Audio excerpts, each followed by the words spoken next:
Olá, boa noite. Raul Canovas. Boa noite. E Amora Jardins. Nós temos que fazer uma live, Amora Jardins. Fazer uma live aí legal. Depois me fala lá no direct.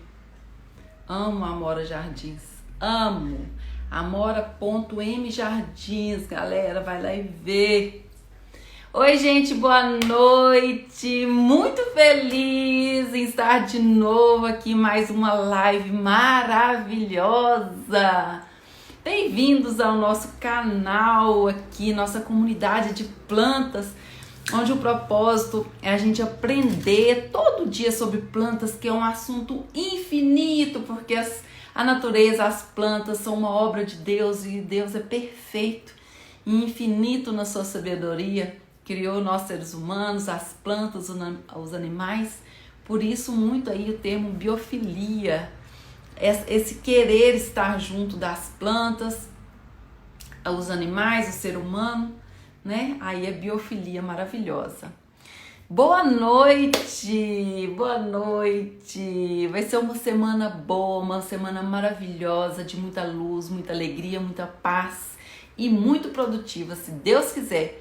Eu não sei se vocês viram, vou até mostrar onde que é o IGTV que eu falo pro pessoal, o vídeo que eu coloquei hoje, os benefícios da água oxigenada. Eu ensinei a fazer a mistura da água oxigenada como fungicida, enraizadora, um monte de benefício. O IGTV é aqui, gente, eu peguei o celular do noivo, tá aqui, aí aqui embaixo, ó, deixa eu arrastar aqui pra cima, tá vendo? Esse vídeo aqui, o último que eu coloquei, água oxigenada para as plantas, maravilhoso esse vídeo. Eu coloco o vídeo todo dia, 17 horas. Eu faço 3 publicações. De manhã eu ponho dicas de uma planta, geralmente eu tô ali na fotinho com ela, ou só a planta. Depois, 11 horas, meio-dia, a live, ou sexta e sábado, que não tem live, uma outra coisa legal. E 17 horas, um vídeo, muito legal. Viu o vídeo da água oxigenada? Top, que legal! Gente, hoje a gente vai conversar com o Raul Canovas, maravilhoso.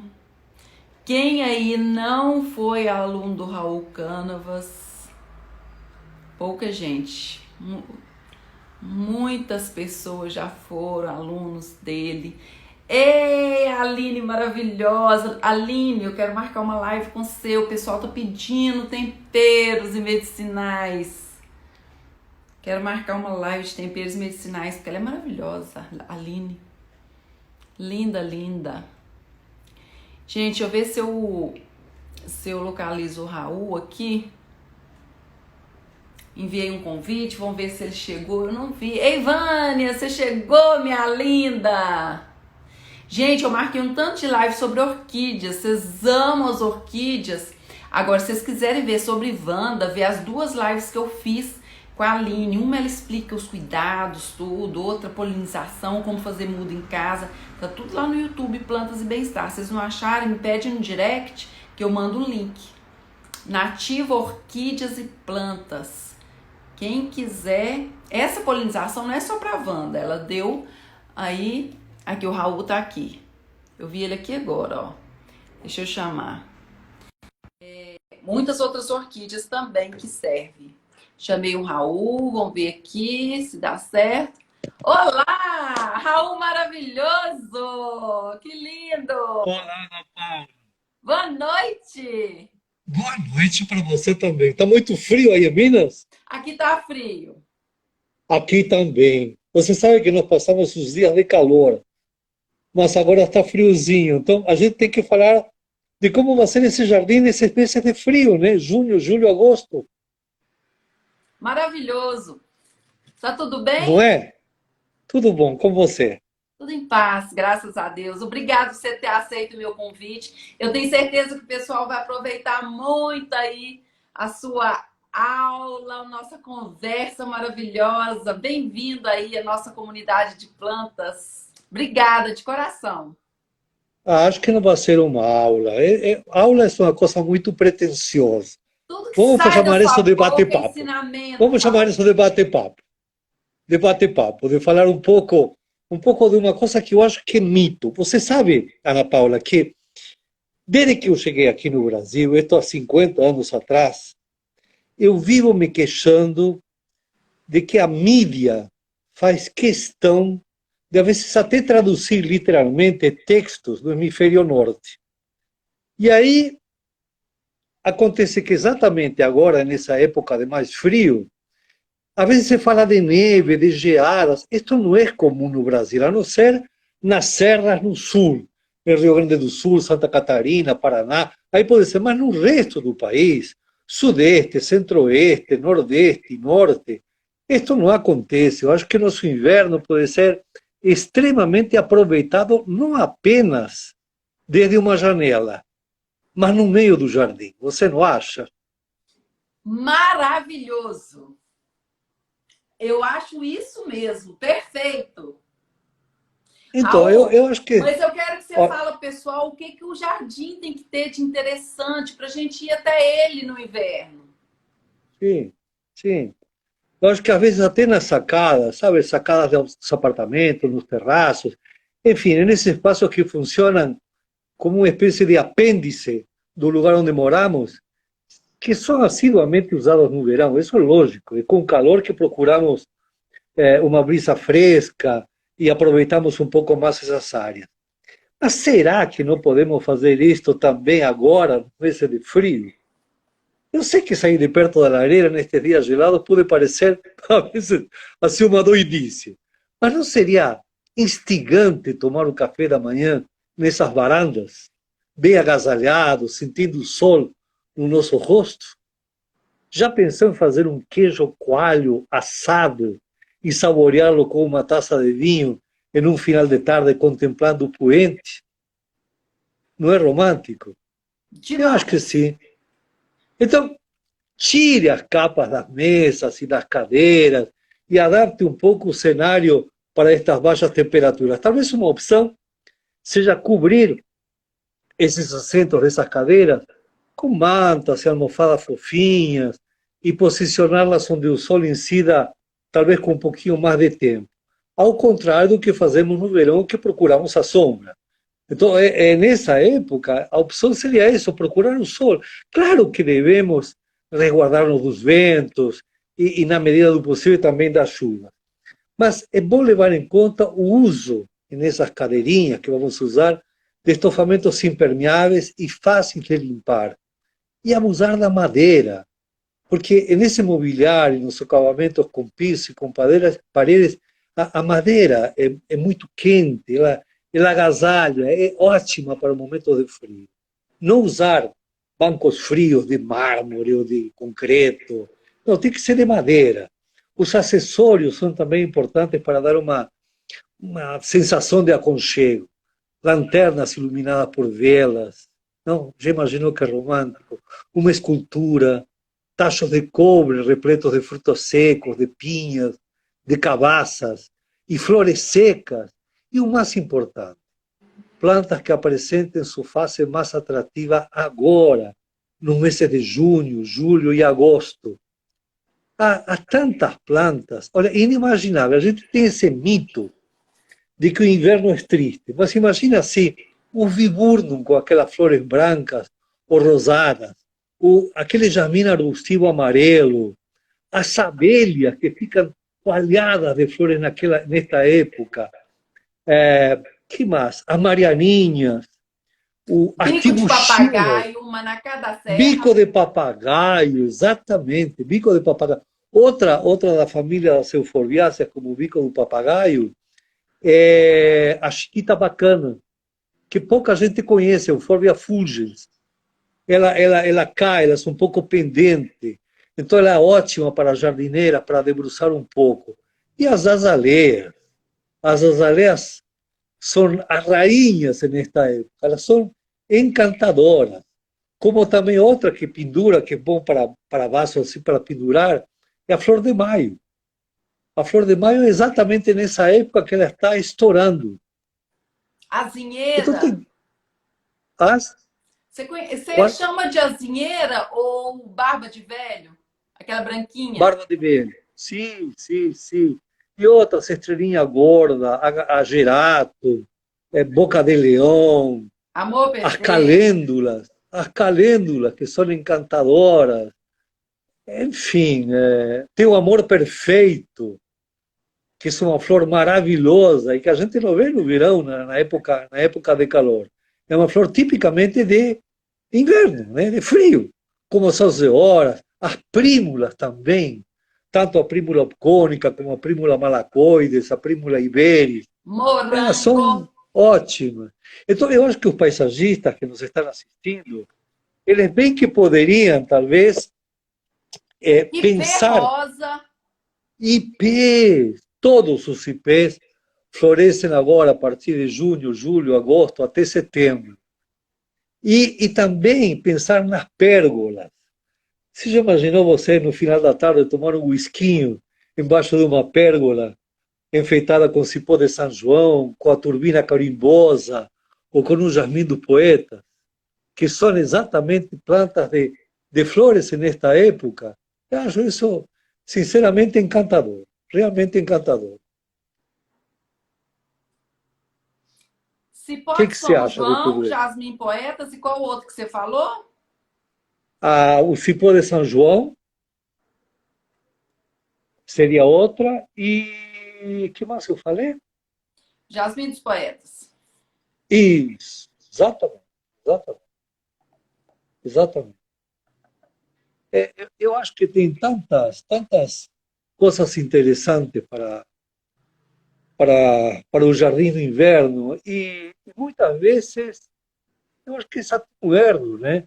Os paisagistas cometem quando pensam assim na época da primavera. A primavera é um mito no Brasil.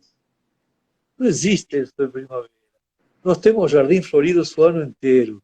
Agora que estamos começando, vai começar agora o inverno, um período que não tem nada a ver com as paisagens um tanto desoladas da Europa ou da América do Norte. É incrível ver a quantidade de árvores que florescem. Você sabe que no hemisfério norte praticamente todas as árvores perdem suas folhas, são caducifólias. E aqui, pelo contrário, nós temos os suinás, temos os ipês, os louro-brancos, os guapurubus, que mais? As canelinhas, as diademas, a estífia, que dá aquele pomponzinho dourado tão bacana, as mirindivas, todas as magnólias, enfim, as quaresmeiras, que florescem 2, 3 vezes por ano. Isto é sem falar naquelas que irão se encher de frutos no verão, como são as jabuticabeiras, as romanzeiras, os caquizeiros e muitas outras que enchem nossos jardins de flores. Por isso, acho que nossos jardins são tão alegres e tão coloridos, Ana Paula. Então a gente falava das azaleias, do bico do papagaio, mas tem as camélias, tem as salamandras, as calêndulas, enfim, Camélia as é cravinhas, fantástico. os copos de leite. Olha tudo que eu estou falando aí que floresce nesta época. Até o amor agarradinho, esqueci o amor agarradinho e a pétrea, né? Outras das trepadeiras que podem enfeitar perfeitamente um pergolado. Eu pensei, talvez, até fazer uma lista dessas flores que, que enfeitam nosso jardim nessa época, né? Mas por isso que também outro dos equívocos que frequentemente se comete é que no inverno as plantas não precisam de adubo, né? No inverno as plantas descansam. Tem muitas plantas que trabalham, tem muitas plantas que estão se preparando agora para florescer daqui a 15 dias, daqui a um mês. Então elas também precisam de fertilizantes que estimulem essa florada, né? Eu não estou falando em torturar a planta com excesso, mas um forte-flore, por exemplo, em uma dose certa, eu acho que é super indicado para ser usado nessa época. E até uma farinha de osso, por exemplo, colocar agora não prejudica em nada uma planta. Acho que isso é muito importante. Eu também acho. Porque tem flores que a floração é maior, mais abundante no inverno. Por que não adubar? Sim, E o pessoal, sim, às vezes, exatamente. fica danado comigo, porque eu amo adubação. Eu acho que eu alimento para a planta e ela vai ficar mais confortável como é na natureza. É. E você mora numa cidade com um clima muito parecido com São Paulo. Aqui é seco e quente. Sim, sim. Eu estou no interior Bom, de Minas Gerais. onde eu moro não é muito seco porque eu moro na beira de uma represa. Então isso aqui é uma umidade constante, mesmo nas épocas de estiagem forte, né? Eu Raul, moro num lugar quais os úmido. cuidados diferentes que o pessoal tem que ter com as plantas no inverno, diferente das outras épocas? Eu acho que você tem que respeitar esse período de descanso de uma grande maioria de plantas, mas não das que citei agora anteriormente, que começam agora uma atividade muito mais forte. A gravidez de uma planta é o botão floral que está por desabrochar. Então, exatamente como uma mãe que está grávida precisa de uma alimentação especial durante a gravidez. Então, nesse momento do botão floral, é que nós temos que estimular a planta com uma boa adubação. Então, o que a gente poderia falar de plantas de inverno, que talvez você precise a época de poda, e essa época de poda depende muito da variedade e depende muito também da região de nós morar. Eu tenho certeza que agora estamos sendo assistidos por gente do Brasil inteiro. Então, quando eu falo de época de poda, é muito relativo. Por exemplo, a gente não pode podar na região sul ou na região sudeste nesta época. Por quê? Porque se você poda uma planta agora, você pode deixar ela esperando uma próxima geada. E as geadas afetam muito depois de uma poda.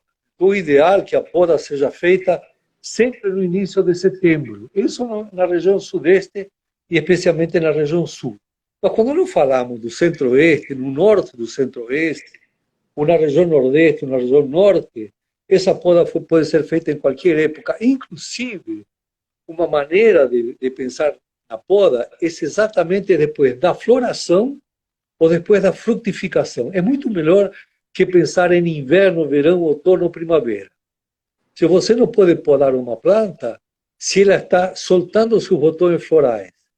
Então, esperar que ela dê flor, para aí sim, depois da florada, e se é uma planta frutífera, depois da frutificação, aí sim podar. E fora disso, a adubação que falei, ou seja, se a planta vai descansar, se a planta é uma caducifólia, aí sim você não faz nada. O que você pode fazer, e olha, isso é uma coisa interessante, que pode até gerar uma polêmica entre as pessoas que estão assistindo. Eu sempre digo de que as plantas não descansam totalmente no inverno. As plantas conseguem trabalhar o seu sistema radicular mesmo nas épocas de frio. Por quê?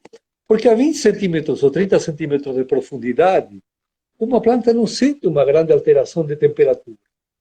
Então, tudo que a gente possa fazer para favorecer o desenvolvimento do sistema radicular é muito bem-vindo para a planta. Então, pensemos em adubos que estimulem o desenvolvimento das raízes. Ou seja, enquanto a planta descansa a parte aérea, por que não incentivar o crescimento das raízes? Isso especialmente quando a gente faz um jardim. E nesta época, é um momento extremamente propício para usar adubos que fortaleçam o sistema radicular. Não usar nitrogênio, por exemplo. Não usar esterco, mas sim usar fósforo. Fósforo, molibdênio. Isso vai fazer com que a planta promova seu sistema radicular sem tocar nas suas raízes. 4,14,8. Como? 4,14,8, né? 4,14,8? Pode ser. Eu acho que nem precisaria do 4, né? Talvez o 0,14,8. Procurar formulações mais complexas. Eu acho que a linha Forte tem uma coleção fantástica de fertilizantes. Eu acho que Forte é a pessoa maravilhosa. que não... A Forte é maravilhosa. E eu uso só Olha, forte.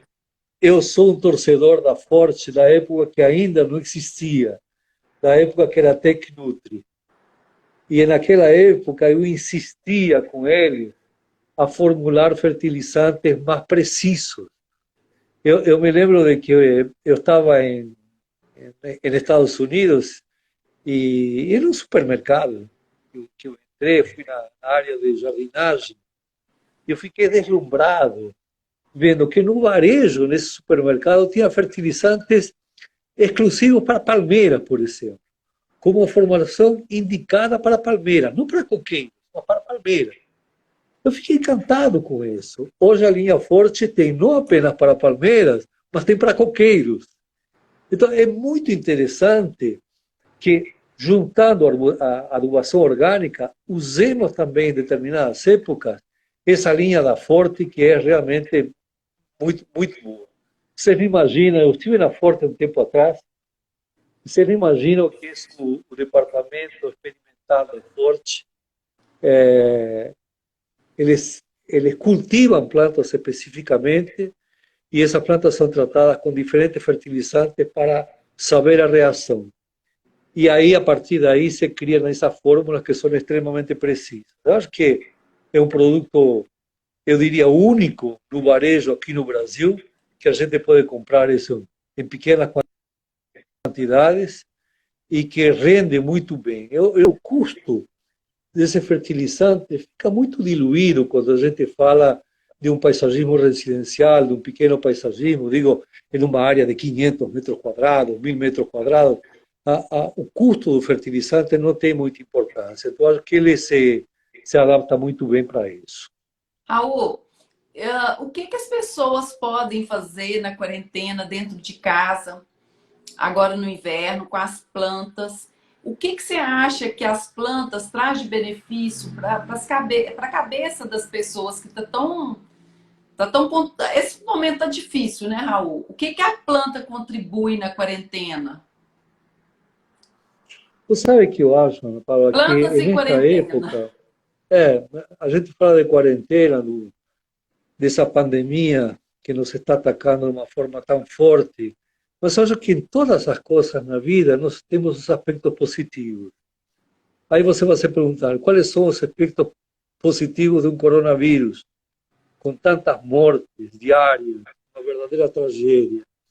Mas eu acho que há uma grande parcela da população aqui no Brasil que pode aproveitar isto para momentos assim de reflexão, para momentos mais íntimos, já que não podemos sair, pelo menos as pessoas mais conscientes que ficamos mais retirados em casa, que saímos só para o estritamente necessário, temos muito mais contato com as coisas que nos rodeiam.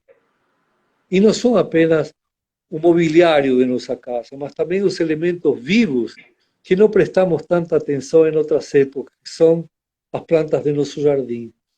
Elas estão ansiosas para trocar energias com a gente.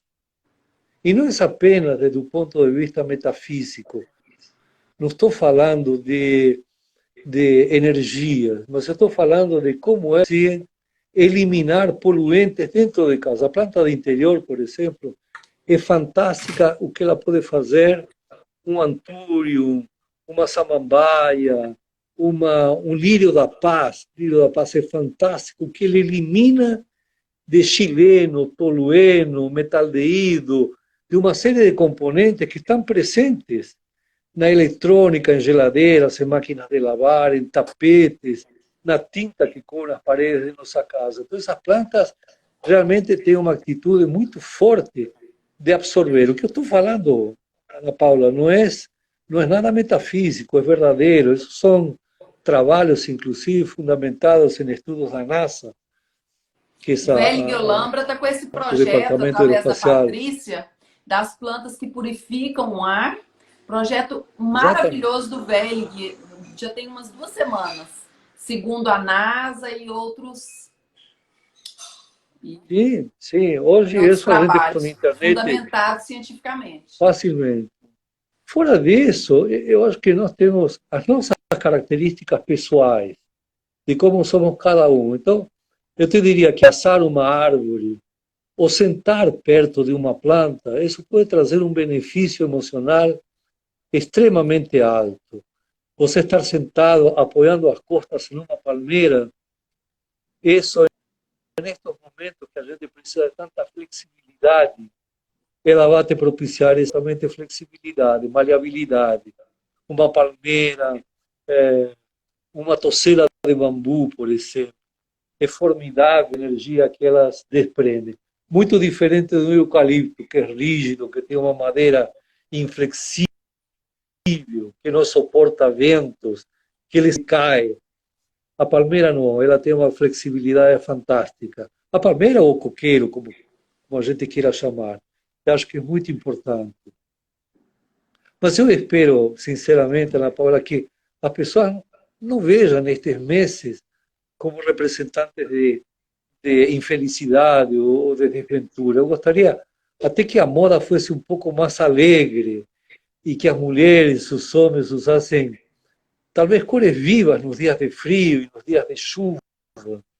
Eu nunca entendi esse hábito de roupas escuras e guarda-chuvas. Por que que as pessoas insistem, especialmente os homens, em andar com guarda-chuvas pretos, ou no máximo marrom?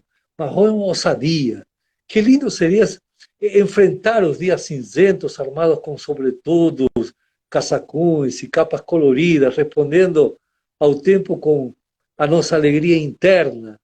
Encher as ruas com vermelho, com amarelo, com alaranjados, esquentando a paisagem, imitando as caletas, os suinás, as mirindivas, que exatamente desabrocham na hora como que enfrentando valentemente a frieza dos campos e das cidades.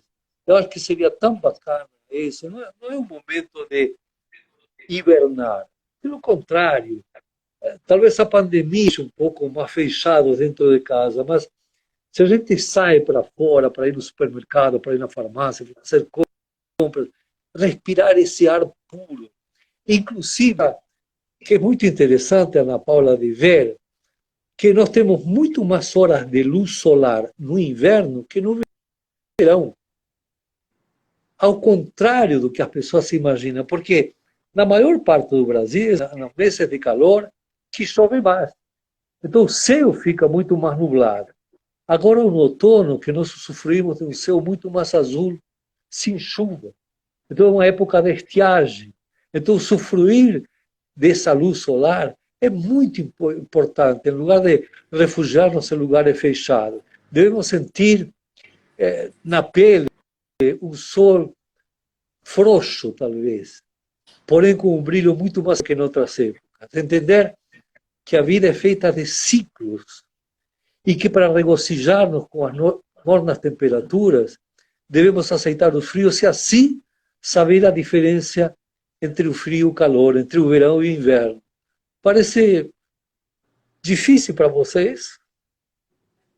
Olha só, isso é praticado pelo mundo vegetal há tanto tempo, Natal. As plantas usam o frio para se desfazer das folhas velhas e inúteis, para livrar-se das pragas oportunistas e, em silêncio, desembaraçar, talvez até de cigarras barulhentas, poderem refletir sobre uma vida plena de nuances e de matizes. Quem sabe, talvez neste inverno, você, Ana Paula, e eu possamos fazer um boneco de neve, mesmo que seja num sonho imaginário, e que isso nos traga assim, uma inocente tranquilidade que precisamos tanto nesta época. Eu acho. Eu estou tentando acomodar melhor meu celular para que a imagem fique mais clara. Estou me movimentando demais também. Raul, me fala dos seus cursos, como que você está com os seus cursos, e quero saber, estou vendo você falar muito de telhado verde, e também quero que você fale do seu livro. Então, eu estou já com 2 cursos que lancei, um sobre telhados verdes, e nesse curso de telhados verdes eu tento explicar um leque de informações. não apenas todas as plantas que podem ser aproveitadas para esses casos, mas também falo de impermeabilização, de drenagem, de tipo de adubação, de pragas que afetam. É um curso, que palavra usaria? Acho que é um curso pleno, um curso cheio, que em 1 hora e meia, 2 horas, um pouco mais, a pessoa vai ficar com uma bagagem muito grande, e que eu tento fazer nesse curso é se estender uma espécie de tapete vermelho para que as pessoas caminhem nele e procurem mais informações. Hoje nós temos esse recurso fantástico que é o Google, além da biblioteca, mas acho que eu estou dando um fundamento para as pessoas se animarem a pesquisar um pouco mais. Apenas sobre telhados verdes, mas quando eu falo de paisagismo litorâneo, é importante colocar de que uma grande maioria das cidades brasileiras estão muito próximas às costeiras. Mesmo quando são em planícies, como é o caso da cidade onde eu moro, que é São Paulo, que está a 700, 800 metros acima do nível do mar, ela ocupa realmente uma região com uma influência muito grande dos ventos oceânicos. Então, nesse curso de ano, eu falo muito sobre plantas das regiões costeiras e de clima litorâneo e de como elas se beneficiam exatamente com a proximidade do mar. Então, também é um hábito equivocado falar assim, essa planta aguenta o salitre do mar. Não, tem plantas que precisam do salitre do mar para ter um melhor desenvolvimento. E isso é que eu menciono nesse curso. Então, para todas as capitais, especialmente as capitais do Nordeste, que estão todas próximas do mar, e isso sumamos também Vitória, no Espírito Santo, Rio de Janeiro, Santos, aqui no estado de São Paulo, e as regiões litorâneas do sul do Brasil, elas vão se beneficiar muito com estes cursos, é uma boa maneira de aprender. E agora estou lançando, eu vou ver se amanhã o dia está bom para gravar, eu vou lançar um curso sobre plantas para áreas internas, para áreas dentro de casa, que também vai ser muito bacana. Vai ser meu terceiro curso. Então, imagino que ele vai estar disponível, talvez nos próximos dias, quem sabe até mesmo nesta semana. Pode estar próximo. Raul, você pede para me mandar para eu colocar nos meus stories aqui para o pessoal os seus cursos. Não entendi, desculpa. Você pede para postar no stories e me marcar para eu postar aqui também os seus cursos. Porque são cursos que a gente quase não vê. Regiões litorâneas, então, telhados a pessoa verdes, pode encontrar vai ajudar muito. Isso, a pessoa pode encontrar isso acessando no meu blog, que é jardinco.com. Aí tem cursos e eventos. Entra aí, pode se matricular tranquilamente.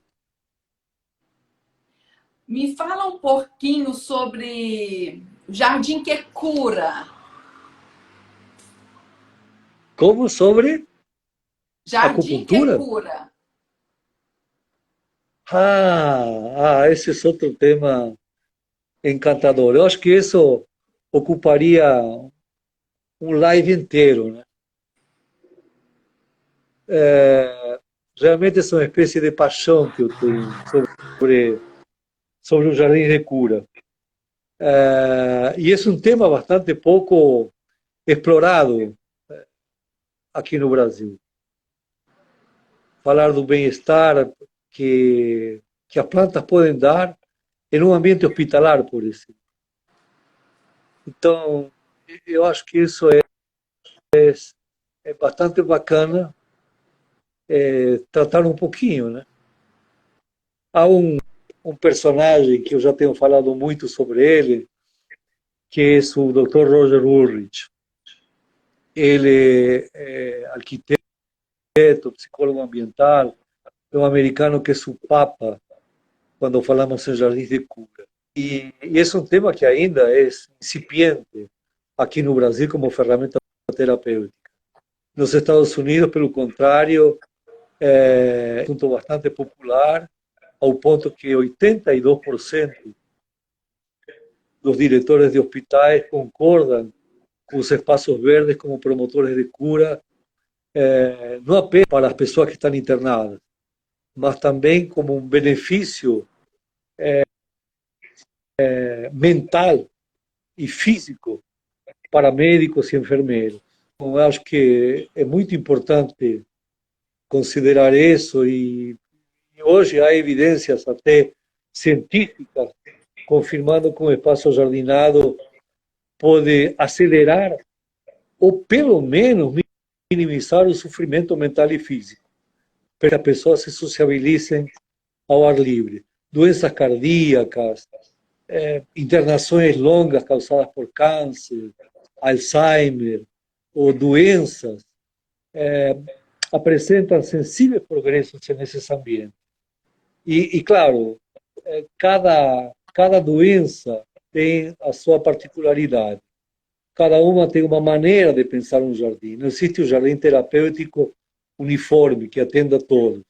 Por exemplo, quando nós falamos de um jardim hospital para queimados, que sofreram problemas por causa de um incêndio, por exemplo, aí falamos em um jardim mais coberto, mais sombreado, um jardim com pergolados, onde você não vê flores, por exemplo, que com pétalas vermelhas, ou alaranjadas, ou amarelas, que atraem as pessoas essa lembrança do fogo. Então, as flores têm que ser brancas, têm que ser pálidas, azuis, exatamente.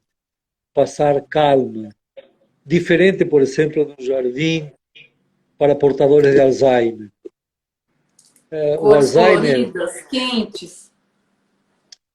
então, o Alzheimer é uma doença que está se investigando agora, nos últimos, talvez, 20 anos, surgiu o Alzheimer.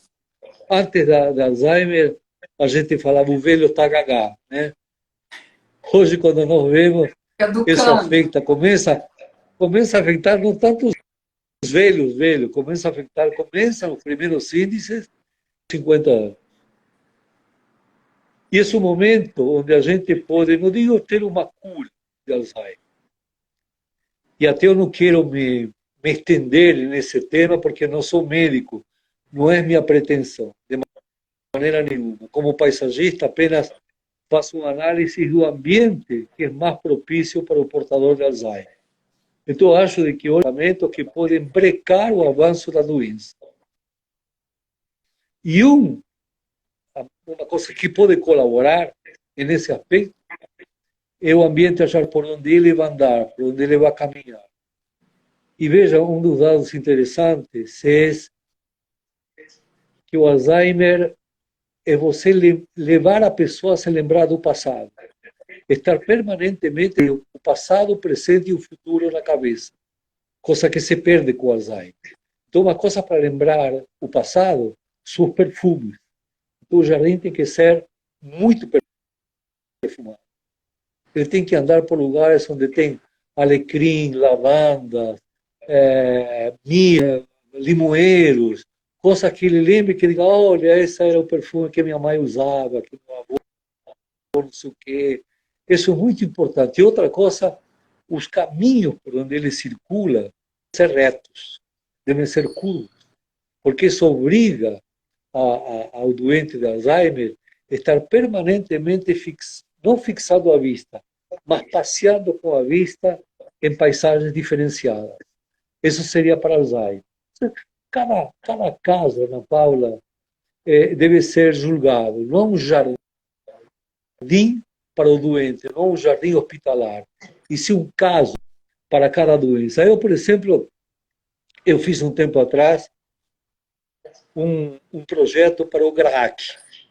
O GRAAC é uma associação que cuida de crianças. E quando eles me chamaram, tudo começou de uma maneira muito simplista, simplória. Eles me chamaram para ver se eu podia doar os vasos com plantas para o terraço do GRAAC. Aí eu disse assim, eu gostaria de fazer uma visita, né, conhecer o lugar. E quando cheguei lá, fui no terraço, era um verdadeiro espanto, não? Com plantas todas feias, ninguém cuidava, evidentemente, em um lugar como esse, eh, todos os esforços são destinados para cuidar do doente e não para cuidar da planta. Mas aí seria interessante, em lugar de pensar em vasos com plantas, nos projetarmos um jardim que traga algo, algo que melhore o estado físico e mental do doente. E aí eles, em princípio, toparam, e aí eu pedi a eles a possibilidade de eu ter acesso em diferentes departamentos do GRAC, de visitar esses departamentos oncológicos, de entrada livre, de entrada franca. Ele falou que sim. E aí eu fiquei, não me lembro, acho que foram 3 ou 4 dias passeando dentro do GRAC. Mas eu te confesso que inicialmente eu estava muito mais imaginando enfocar meu trabalho no doente, na criança, na menina ou no menino que era portador do mal. E qual foi o momento? Acho que foi no segundo dia, de ver em um banco um rapaz, ele deveria ter no máximo 25 anos, estava com o filho no colo, o filho estava adormecido, o menino deveria ter 3 ou 4 anos de idade, carequinha. E aí a expressão desse moço me revelou tudo. Ele estava com uma expressão de desconsolo, de tristeza profunda. Como dizendo, o que eu fiz para ter um filho com esta doença? E aí, Ana Paula, eu percebi de que meu foco não devia ser o doente. Já que as crianças, na quimioterapia, na fisioterapia, e nos departamentos onde eram tratados, parecia que brincavam. Crianças pequenas, com 5, 6, 7 anos, não tinham consciência do problema que elas possuíam. Mas as famílias estavam abraçadas. Eu precisava de um lugar onde eles restabelecessem essas forças, esse ânimo, junto com, evidentemente, os filhos. Então, eu bolei todo um projeto onde tinha plantas com poderes realmente comprovados na quimioterapia e enfim, em todos os tratamentos, e algumas ainda com características metafísicas. Mas eu analisei muito bem também cores, formatos do jardim, enfim, criar todo um ambiente. A solução não era apenas dada apenas por plantas, mas por um conjunto de valores que formavam um cenário paisagístico.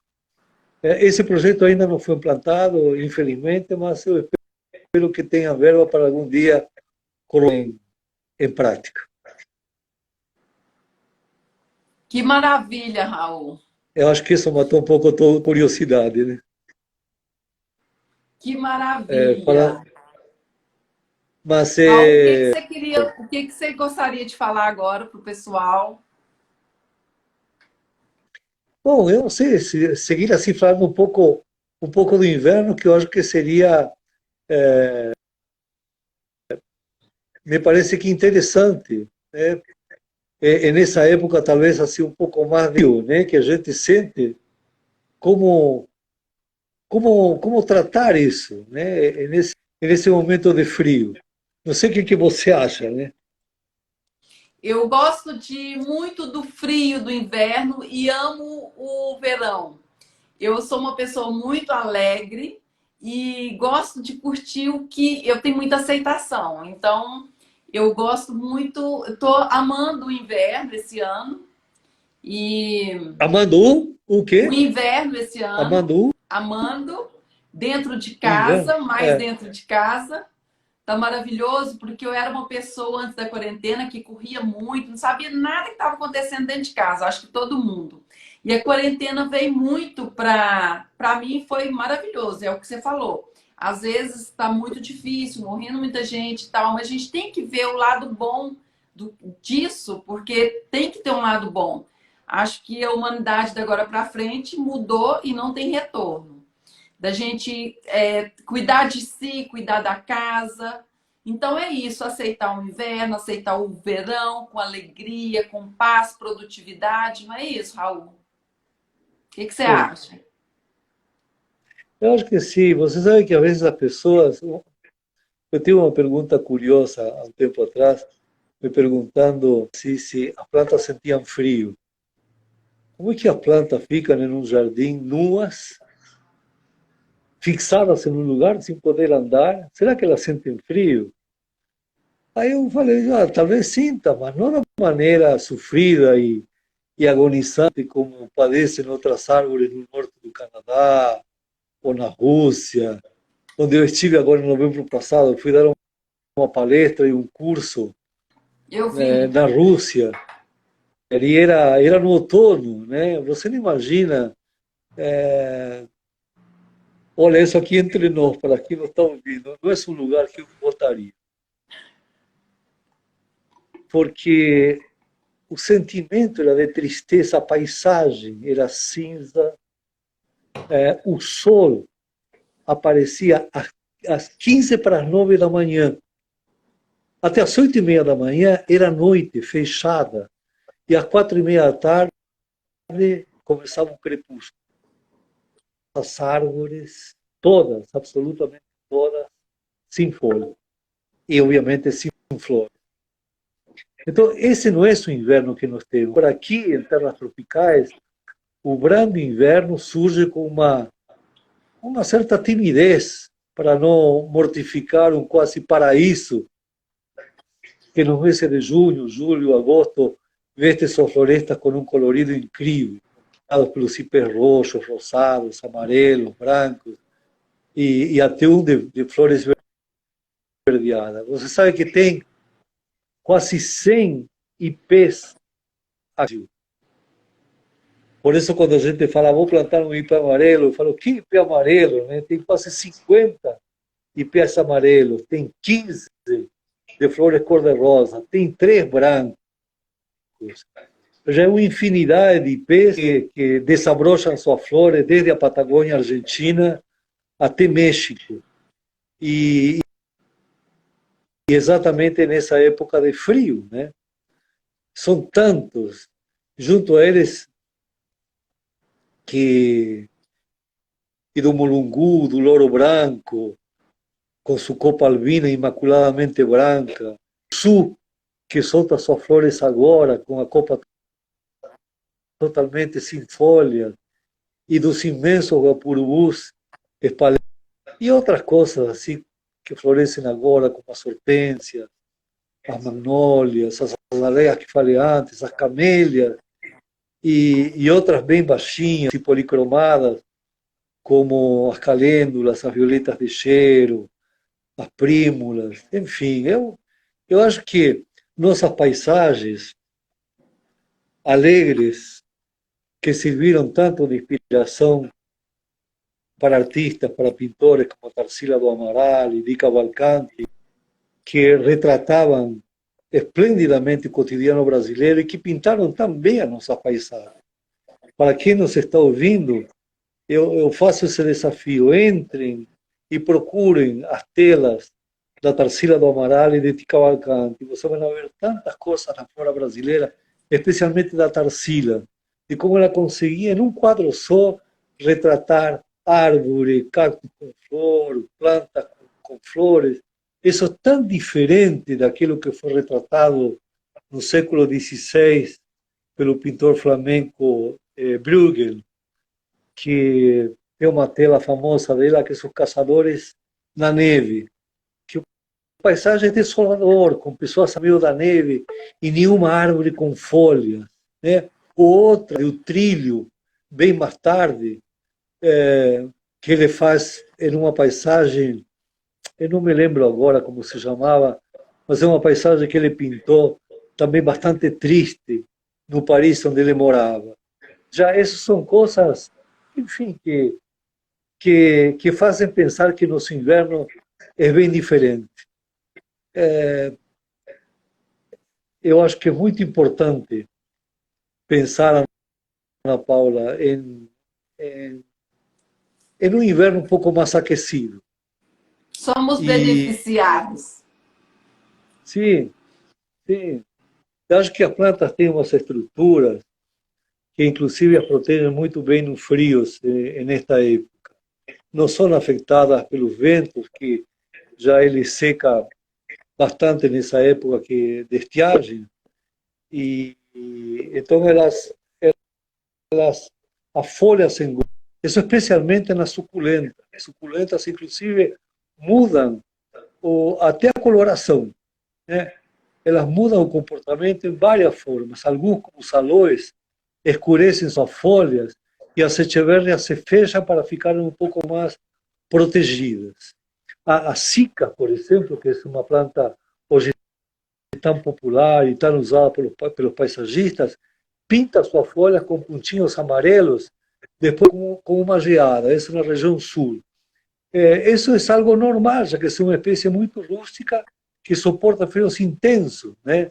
Isso explica que talvez as plantas nativas nas regiões distantes dos trópicos vivem muito tempo. Por exemplo, os típicos arbustos da tundra siberiana, onde a vegetação é composta por líquenes, por musgos, por ervas e por arbustos baixos, e às vezes árvores que não ultrapassam 20 centímetros de altura. Isso é inadmissível para pensar pela gente. Você sabe que tem, inclusive, um chorão, um salgueiro, que é um salix, que ele não ultrapassa 20 centímetros de altura, que cresce na tundra siberiana. Isso para nós é inimaginável, Ana Paula, pensar que em plantas que vivem em lugares tão frios, está tão longe de nossa imaginação. Realmente muito longe. Que Pergunta. maravilha! Raul, conta pro Uma das pessoal coisas, aqui. assim, hum? Depois você Quando o conta quê? pro pessoal, eu esqueci de te perguntar qual que é a sua formação, sua história, depois você conta um pouquinho para nós. Minha formação foi assim. No dia 27 de fevereiro de 1945, minha mãe viu que eu estava formado. E no dia seguinte ela me deu a luz. É minha formação. Eu tenho formação como ser humano, como paisagista e talvez com umas pitadinhas de poesia.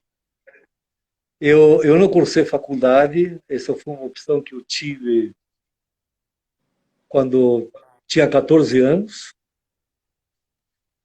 Isso lembra um pouco também a história de Ettore Bugatti, que foi um francês que montou a fábrica Eu dos admiro carros muito mais os famosos da época. autodidatas.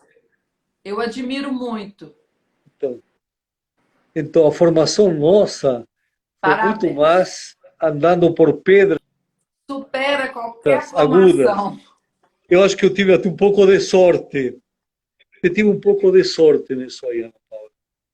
Muita sorte. O que eu acho que eu tenho hoje, a grande bagagem, é minha experiência e minha nutrida biblioteca, que me dá uma bagagem muito forte. Eu acho que, inclusive, as pessoas que me prestigiam tanto, que falam, o Raul sabe tudo, acho que Tudo. não é bem por aí. Eu acho Raul que sabe é tudo. muito mais, não, é muito mais o que eu ignoro do que eu sei, de verdade. É muito mais o que, de verdade, eu falo isso sem nenhuma empáfia e também não é questão de humildade. Eu acho que nós temos tanto que pesquisar, é isso que me mantém jovem, me mantém vivo. Já eu estudo muito, diariamente. Diariamente me aplico até demais naquilo que estudo. Eu não me acho formado em nada. Eu estou em plena formação. Por isso que eu acho que falar eu sou formado em alguma coisa é uma petulância. Nós nos formamos diariamente através de um conhecimento que está aí, cada vez mais Raul, intenso. que você acha de quem quer ser paisagista, então, de estudar muito, gostar e tem que ter paciência para chegar lá, né? Para ser... Acho que para você escolher a profissão de paisagista, primeiro, a primeira coisa fundamental é você gostar. Uma coisa que me parece que é essencial em todo paisagista é adorar enfiar a mão na terra e ficar enlameado.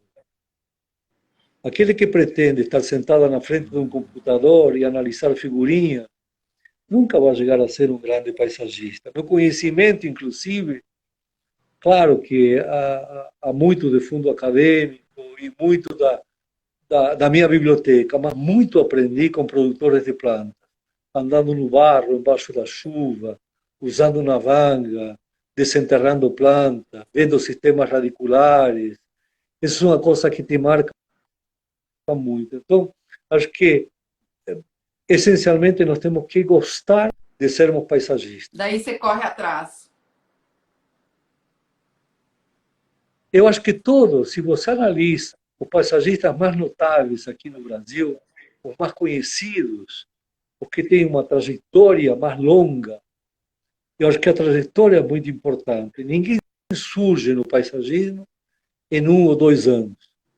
Todos os mais conhecidos temos um longo período de atuação na área. E esse longo período é recheado de grandes experiências. E nas grandes experiências não existem experiências positivas ou negativas, mas apenas experiências que a gente colhe os frutos. Raul, você quer despedir do pessoal? A live vai cair daqui a pouquinho. Eu acho que estamos ao termo nossa live, né? Está faltando 5 minutos. Não sei como você queria aproveitar melhor isso aqui. Falamos de mil pessoas que eu acho que vão ser muito interessantes para quem está assistindo, muito mais intenso e melhor pensado que nesta live. E de meu blog, né? O Jardim Cor é um blog muito interessante que quando pensei nele, Ana Paula, eu pensei essencialmente para servir aos paisagistas e aos jardinistas.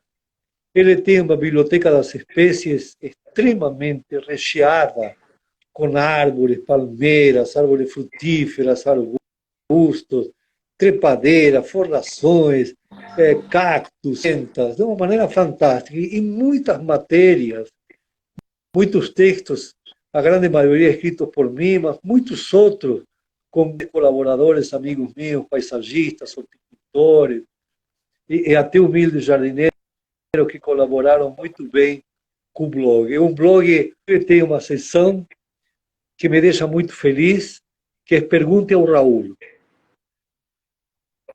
No Pergunte ao Raul, eu recebo todos os dias por torno de 15 vindas, essencialmente do Brasil, mas também de Portugal, de Estados Unidos, da França, da Alemanha, de vários países onde moram brasileiros, me fazendo perguntas sobre plantas, tudo sobre o reino vegetal. E eu respondo isso no máximo 24 horas com muito carinho, dando dicas e tentando solucionar aquelas questões que me enviam. Raul, Deus abençoe você, sua família. Muito amor, muita alegria, muita paz, muito equilíbrio aí nesse tempo que a gente está vivendo. Gratidão eterna de você estar aqui comigo nessa live. O pessoal está todo sensibilizado, gostou demais da sua live. A gente está aqui até sem palavras. Obrigado, que Deus querido. Abençoe sua vida. Obrigado. Você sabe que, sinceramente, eu me sinto abençoado diariamente por Deus. Que Ele me mima demais, mais do que eu mereço. Ele é muito generoso comigo. Eu também acho isso. E eu acho que também, então, ele pode ser muito generoso também com teus seguidores e com meus seguidores. Vamos a formar uma turma, uma seita do bem, para que nosso jardim esteja permanentemente, agora no inverno e no resto do ano também. A vida é isso. Valorizar o que tem valor. Isso aí. Isso aí. Isso aí. Eu acho que nós temos que formar uma confraria do bem. Isso que nos vai dar força para cuidar de nada, que a gente não falou do gramado no inverno, que tem que ser cortados um pouco mais alto, que podem ser adubados com potássio para eles terem mais força. Tudo isso pode ficar por um outro live que nós podemos fazer no futuro. Claro, um beijo claro. No seu coração. Claro, tanta coisa para conversar. Beijo no coração de todo mundo, gente. Um beijo grande.